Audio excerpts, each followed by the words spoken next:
Keep on keep running. Running and running. Hello friends, मैं हूं अभिजीत और आप देख रहे हैं studentsbuddy.com।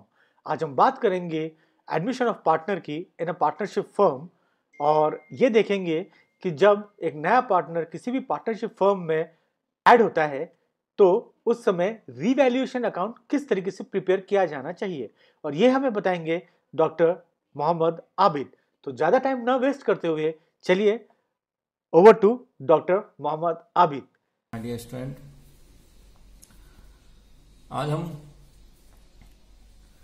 Partnership admission of partner के अंदर रिवैल्यूएशन अकाउंट कैसे बनाते हैं और उसके क्या कॉन्सेप्ट है उसके बारे में आज हम इस वीडियो में सीखेंगे और साथ में एक प्रैक्टिकल क्वेश्चन के थ्रू इसको और अच्छे से सीखेंगे। तो देखते हैं। This account is a nominal account in nature. अब रिवैल्यूएशन अकाउंट बनाने का जो तरीका है वो आपको बहुत सिंपल वे में मैंने मेंशन कर रहा हूं। आप क्या करना, सबसे पहले ये जो मैंने जो ब्लू यहाँ शो कर रखा है, डेबिट एसेट्स माइनस में, लायबिलिटीज प्लस में, इधर क्रेडिट साइड में एसेट्स प्लस और लायबिलिटीज माइनस, ये इंडिकेशन मैंने यहां पर पहले लिख दिए हैं।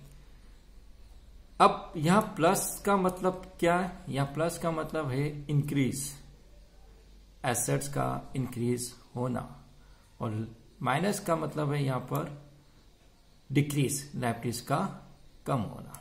ओके, सेम इधर वापस इधर ये एसेट्स आपका माइनस में मतलब डिक्रीज और लायबिलिटीज प्लस में मतलब लायबिलिटीज इंक्रीज। ये इंडिकेशन स्टूडेंट को लगा लेनी चाहिए, इससे उनको आइडिया हो जाता है कि हमको क्या करना है। तो रिवैल्यूएशन अकाउंट को कैसे बनाते प्रिपरेशन वो देखते हैं। क्रेडिट साइड में मैंने क्रेडिट साइड सबसे पहले मैं ले रहा हूं इधर से, increase in value of assets. अगर कोई एसेट्स की वैल्यू में इंक्रीजिंग होता है या वैल्यू बढ़ती है तो हम उसको क्रेडिट साइड में शो करेंगे।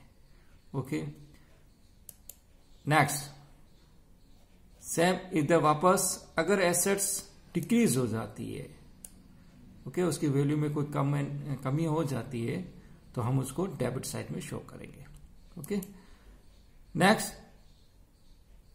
अगर आपके लायबिलिटीज की वैल्यू में कमी हो जाती है, decrease in value of liabilities, तो वो आप क्रेडिट साइड में शो करेंगे, और आपके लायबिलिटीज की वैल्यू इंक्रीज हो जाती है, increase in value of liabilities, वो आप डेबिट साइड में शो करेंगे उनकी वैल्यूज को। अब कभी कभी ऐसा होता है कि आपकी कोई एसेट जो अनरिकॉर्डेड मतलब लिखने से रह चुकी होती है तो वो आपकी अनरिकॉर्डेड एसेट्स मतलब क्रेडिट साइड में आप शो करोगे, और इसी तरह से आपका लायबिलिटीज अगर अनरिकॉर्डेड रह गई है, लिखने से रह चुके हैं, तो आप उसको डेबिट साइड में शो करोगे। ओके, ये आइटम आपके सेट होने के बाद, शो होने के बाद, लिखने के बाद अब आपका तो एक ही बचता है, या तो प्रॉफिट होगा या आपका लॉस होगा, या तो प्रॉफिट या लॉस। तो इसकी कैलकुलेशन तो simple, profit is equal to credit side की टोटल में से डेबिट साइड टोटल को माइनस करिए तो आपका प्रॉफिट कैलकुलेट हो जाएगा, और अगर लॉस डेबिट साइड टोटल में से आपका क्रेडिट साइड टोटल माइनस करेंगे तो आपका लॉस आ जाएगा। अब ये जो प्रॉफिट या लॉस जो भी आता है आपके according to question, according to example, वो आप ऑल रेशियो में डिस्ट्रीब्यूट करेंगे जो आपके क्वेश्चन में गिवन होगा, और यहाँ ट्रांसफर करना होगा to profit on revaluation transfer to all partners capital या करंट अकाउंट। अगर आपका लॉस आता है तो by loss on revaluation transfer to all partners capital या current account. All partners all partners all ratio में इसको डिस्ट्रीब्यूट करना। तो ये रिवैल्यूएशन का एक छोटा सा फॉर्मेट है। इस फॉर्मेट के अकॉर्डिंग हम एक क्वेश्चन करते हैं जिससे आपको और अच्छे से ये फॉर्मेट समझ में आ जाए। तो देखते हैं, क्वेश्चन लेते हैं। एक क्वेश्चन है आपके पास, वो क्वेश्चन ये है कि A and B are partners sharing profit in 3:1. Their balance sheet is as follows. Balance sheet as on 31 March 2019. अब आपके पास लायबिलिटीज है और एसेट्स है. लायबिलिटीज में क्या क्या आइटम्स है वो हम देख लेते हैं. Creditors 30,000, okay, and bills payable आपका, फिर है आउटस्टैंडिंग बिल्स पेबल आपका 6,000, outstanding expense 2,000, employees provident fund 6,000, general reserve 12,000, capital आपका ए और बी का 80,000, 70,000, टोटल मिलाकर 1,50,000. एसेट साइड में cash at bank 22,000, debtors 40,000, stock 15,000, investment 12,000, land and building आपका 50,000, प्लांट एंड मशीनरी आपका 30,000, एंड फर्नीचर 16,000, ट्रेडमार्क 5,000, पेटेंट आपका 6,000 and goodwill 10,000. Okay, अब आपके पास आते हैं एडजस्टमेंट. अब वो एडजस्टमेंट ये है आपके सामने. They decided to admit C on April 1st, 2019, new property share ratio will be equal. First adjustment, C shall bring the 10,000 share of cap premium, goodwill and 50,000 of as is capital. Second point, a liability of 4,000 included in creditor was not likely to arise. Third point, आपका investments value at 15,000, create PBD 5%, provision for discount to 2%, land and building undervalued by 5,000, plant and machinery overvalued 10,000, furniture depreciated 10%, trademark value 3,000, patent reduced 2,000, outstanding salary 2,000, prepaid insurance 2,000, claim for damage 2,000 is accepted. There is also unforeseen liability 5,000, stock is valued at 13,000, unrecorded asset 10,000, and debtors whose due 500 was written off, bad debt paid 400 in full settlement, prepared revaluation account. ये आपके पास adjustment है. और ये adjustment अब आपको क्या करना है, सॉल्यूशन करने के लिए रिवोल्यूशन अकाउंट बनाना है. तो रिवोल्यूशन अकाउंट बनाना है तो आपको यह देखना होगा कि आपके पास यहाँ assets, debtors, stock, investment, land and building, plant and machinery, furniture, trademark, patent और गुडविल, ये सारी एसेट्स आपके पास यहाँ अवेलेबल है. ठीक है, गुडविल को छोड़ देंगे हम अभी. और इधर से हम creditors, bills payable, out expenses, ये आपके पास लायबिलिटीज गिवन है. अब आपको ये देखना होगा कि इनके एडजस्टमेंट यहाँ है या नहीं है. तो देखने से पता लगता है कि इनके कुछ एडजस्टमेंट यहाँ पर मिल लेंगे हमको. अब इन एडजस्टमेंट की वैल्यूज को देखना है और ऊपर जो एसेट्स है उनकी वैल्यूज को यहाँ देखना है. अब दोनों में ये कम देखना होगा कि इंक्रीज हुआ या डिक्रीज हुआ, बस इतना आपको देखना. और कोई अनरिकॉर्डेड एसेट या अनरिकॉर्डेड लायबिलिटीज अगर है क्वेश्चन में तो वो भी आपको ध्यान रखना है. तो चलिए बनाते हैं हम, आप प्रिपेयर करते हैं हम रिवोल्यूशन अकाउंट. तो ये आपका रिवोल्यूशन अकाउंट का फॉर्मेट है. अब रिवोल्यूशन अकाउंट के अंदर जैसा कि इंडिकेशन मैंने बोला था कि पहले कि हम लोग क्या करेंगे, हम डेबिट और ये पूरी लाइन लिख लेंगे. Debit assets minus liabilities plus credit और एसेट प्लस और लायबिलिटीज माइनस. ये इंडिकेशन देने से हमको ये थोड़ा सा आसानी होगा रिवोल्यूशन अकाउंट बनाने में. स्टार्ट करते हैं रिवोल्यूशन अकाउंट बनाना. एडजस्टमेंट पढ़ते हैं. फर्स्ट एडजस्टमेंट तो ये है कि C shall bring 10,000 share of premium goodwill and 50,000 as his capital. ये आपका जो पार्ट है ये आपका पार्टनर्स कैपिटल अकाउंट का पार्ट है, तो इसको यहाँ छोड़ देते हैं हम अभी. यहां देखते हैं second point, a liability of the 4,000 included in the creditor was not likely to arise. मतलब लायबिलिटीज पहले क्रेडिटर्स का था वो आप अभी नहीं देना पेमेंट, तो हमारी लायबिलिटीज कम हो गई, तो इसको हम यहाँ क्रेडिट साइड में शो करेंगे. तो बाय क्रेडिटर 4,000.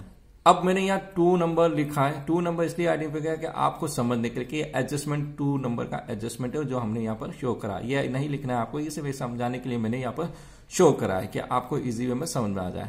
ओके, ये शो कर दिया. नेक्स्ट एडजस्टमेंट है इन्वेस्टमेंट वैल्यू 15,000. ओके, इन्वेस्टमेंट आपका यहाँ पर 15,000 बता रहा है. अब क्वेश्चन में अगर हम देखते हैं तो क्वेश्चन में इन्वेस्टमेंट है आपका, ये इन्वेस्टमेंट है, ये इन्वेस्टमेंट आपका 12,000 का है. ओके, और यहाँ इन्वेस्टमेंट है 15,000 का. इट्स मीन्स क्या हुआ, पहले 12,000 है बैलेंस शीट में और अभी 15,000 है, तो डिफरेंस कितना हुआ. मतलब ये पता लग रहा है कि पहले 12,000 अभी 15,000, मतलब इसका मतलब बड़ा है, इंक्रीज हुआ है. तो इंक्रीज हुआ है और कितने रुपए से इंक्रीज हुआ है, ये इंक्रीज हुआ है 3,000 रुपीज से. तो मतलब एसेट्स आपकी इंक्रीज हो चुकी है. इट्स मीन्स जब एसेट इंक्रीज हुई तो सीधा सा फंडा मैंने बताया कि आपको एसेट्स इंक्रीज होती है तो आप उसको क्रेडिट साइड में राइट डाउन करिए। तो ये आपका देखें बाय इन्वेस्टमेंट पॉइंट नंबर 3000 आपने यहाँ शो कर दिया। Okay, next adjustment, create PBD 5% and provision for discount on debtor 2%। ठीक है, बनाते हैं। अब प्रोविजन जो पीबीडी है वो प्रोविजन 5% ये डेटर्स पर ही क्रिएट किया जाता है। तो हमारे डेटर्स देखने होंगे, हमारे पास डेटर कितने अवेलेबल है क्वेश्चन में। तो डेटर्स अवेलेबल है आपके पास, यहाँ पे देखें 40,000, 40,000 के डेटर हमारे पास अवेलेबल है। ओके, क्रिएट करना है। ठीक है, प्रोविजन क्रिएट करना है, लाइबिलिटीज को मतलब इंक्रीज करना है, सीधी सी बात है। तो ठीक है, इसका वर्किंग नोट देख लेते हैं। तो ये वर्किंग नोट है आपका पीबीडी का। पीबीडी आपका ये पीबीडी 40,000 का 5% 2,000। ओके, और पीडीडी 40,000 में 2,000 आपका पीबीडी माइनस होगा, जो रिमेनिंग बैलेंस बचेगा 38,000 उसका 2% आपका पीडीडी बनेगा। Okay, money provision for discount on debtors. Okay, तो ये यहाँ राइट डाउन करिएगा।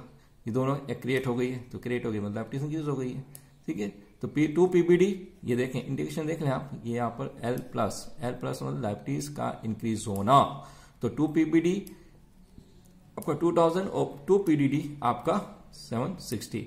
ये पॉइंट 4 है आपका, ये एडजस्टमेंट नंबर 4 है। इससे आइडिया हो रहा है कि हाँ हमारे एडजस्टमेंट चल रहे हैं बढ़िया, अच्छे से हमको पता लग रहा है कि हम एक एक एडजस्टमेंट हो रहा है। नेक्स्ट है आपका land and building under value by 5,000। Okay, तो land and building under value 5,000 के बारे में बोला है। तो आपका अंडर वैल्यू है मतलब आपकी लाइबिलिटीज को इंक्रीज किया गया बाय से।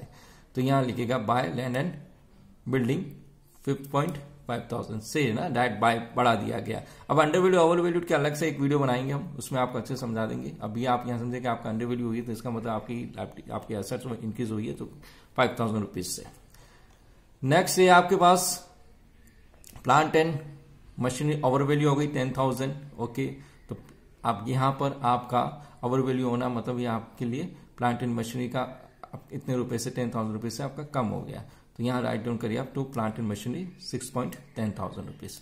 ओके, नेक्स्ट फर्नीचर डेप्रिशिएट 10% से कम है ना। तो 10 फर्नीचर देखें आप जाके, फर्नीचर की वैल्यू यहाँ 16,000 है। तो सिंपल सी बात है 16,000 का 10% 1,600 होता है। जैसे वर्किंग नोट में भी शो कर रखा है, यहाँ फर्नीचर की वैल्यू देखें आप 16,000 का 10% 1,600 rupees.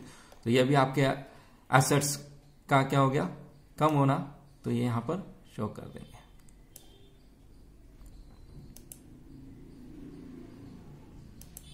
Okay, 7 point. Okay, next है आपके पास ट्रेडमार्क वैल्यू 3,000। ओके, ट्रेडमार्क की जो वैल्यू है वो आपकी 3,000 रुपए है। अब ट्रेडमार्क पहले कितने का था? ओके, ट्रेडमार्क पहले 5,000 रुपए का था ये यहाँ पे। ओके, एसेट्स पहले 5,000 की थी ट्रेडमार्क, अब एसेट्स यहाँ ट्रेडमार्क की वैल्यू 3,000। मतलब इसका मतलब ये हुआ कि 2,000 रुपए हमारे ट्रेडमार्क के कम हो गए, डिक्रीज हो गए एसेट।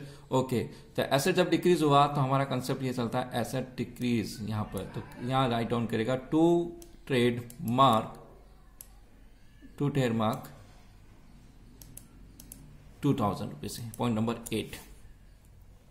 ओके, अब आपके पास आता है पेटेंट। तो पेटेंट 2,000 का है। तो पेटेंट पहले 6,000 से है ना। तो अब उसने बोला है कि यहां पर 6,000 है और यहां पर कह रहा है कि 2,000 रुपए टू रीड यहां तक। तो अब कितना डिफरेंस हो गया? अब आपके पास डिफरेंस हो गया टू पेटेंट 4,000 रुपीज, 4,000 रुपए का वैल्यू इसकी डिफरेंस आ गया।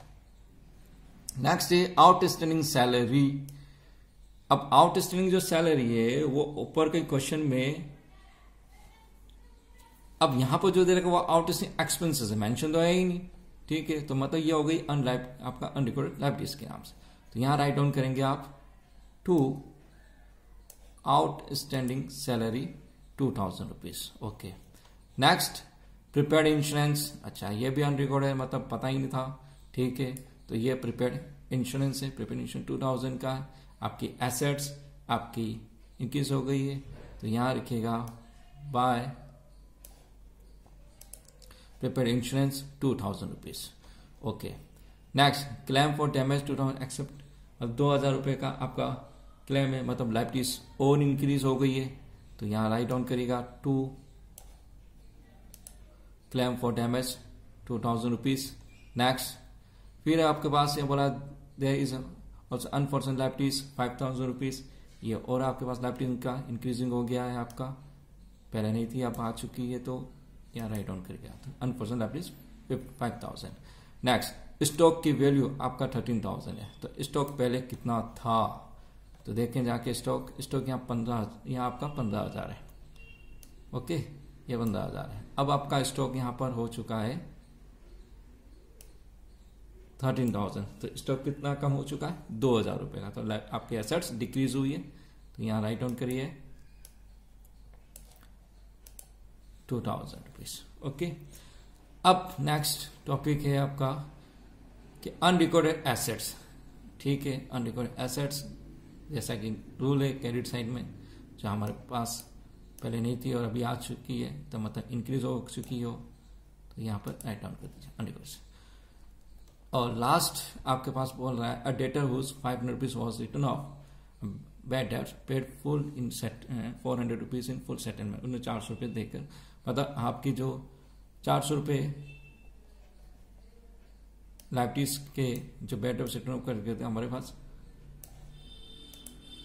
400 ही देने आ चुके हैं।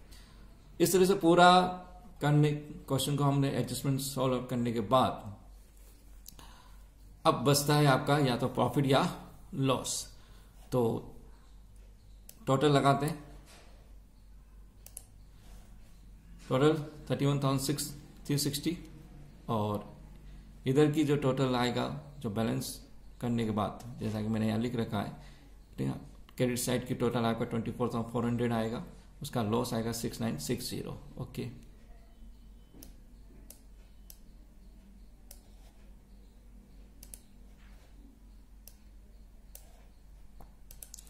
ये इसका लॉस। अब इन लॉसेस को आपको बांटना होगा, डिस्ट्रीब्यूट करना होगा, तो डिस्ट्रीब्यूट कर देते हैं। अब किस किस पार्टनर में कर, ये है लॉस ट्रांसफर, अब किस किस पार्टनर को कितना कितना मिला है वो डिस्ट्रीब्यूशन हो जाएगा। ठीक है, और ये डिस्ट्रीब्यूशन आपको ऑल रेशियो में डिस्ट्रीब्यूट करना है, ए बी के पार्टनर के अंदर, कि हाँ कितना रेशियो था उस रेशियो में इसको डिस्ट्रीब्यूट करना है 6:1 के रेशियो में, तो वो हमने यहाँ पर कर दिया। तो आज हमने एक कंसेप्ट सीखा रिवोल्यूशन अकाउंट कैसे बनाते हैं, उसमें मैंने एडजस्टमेंट लिए हैं, और आप और भी आपके पास टेक्स्ट बुक में क्वेश्चंस अवेलेबल हैं, आप उनकी और अच्छे प्रैक्टिस करें और रिवोल्यूशन अकाउंट की बहुत से प्रैक्टिस करें, क्योंकि admission of new partner, admission of partner के अंदर ये बहुत अच्छा रोल निभाता है और रिटायरमेंट में भी अच्छा रोल निभाता है।